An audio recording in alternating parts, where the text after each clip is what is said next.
Halos katunga sa mga barangay sa Mandaue ang aduna nay naumol nga fire and rescue group ug gitinguha karon nga madungan pa kini. Ang report ni Nico Sereno.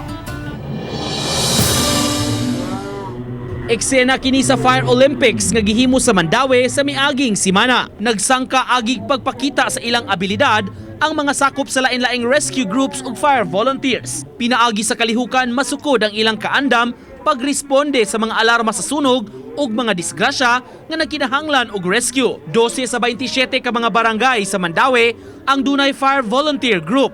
May mga ekipo ug may kaugalingon nila nga mga fire trucks nga paghulagway sa Bureau of Fire Protection makatabang gyud kung may alarma kay sila ang magsilbing first responder. Sa mga walay kaugalingong rescue groups, nagbansay ang BFP sa mga auxiliary force nga mamahimong mo-augment usab kanila. Maskin wala sila yung mga fire truck, ginatrain nato na sila, mawala itong mga sifag, kanang community fire auxiliary group. Maskin pwede sila mo respond, ginatrain nato sila to respond if ever nga na-fire incident sa ilang area.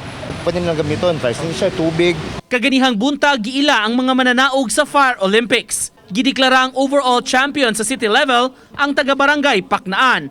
Samtang ang taga-barangay Kubakob ang gideklara ang overall champion sa Regional Fire Olympics. Mitambong sab sa kalihukan ang kongresista sa Mandaue nga misaad og padayong suporta sa grupo ug sa ilang kausa. Ang BFP nang hinaot nga mas ma-equip ang mga fire ug rescue groups ug mapun-an ang mga barangay-based fire volunteers. Pag-inspirasyon bitaw sila nga to continue kay kana dili taon lalim no, they have to take the risk ilang kinabuhi usay biyaan pang pamilya in the middle of the night. Since na sila sa area nila, kabalo nilang terrain sa ilang area, sa ilang lugar, pag na-incident, fast ang ilang response good.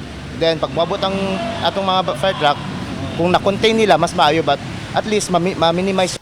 Uban ni Edward Tubilan, Nico Sereno, Balitang Bisdak.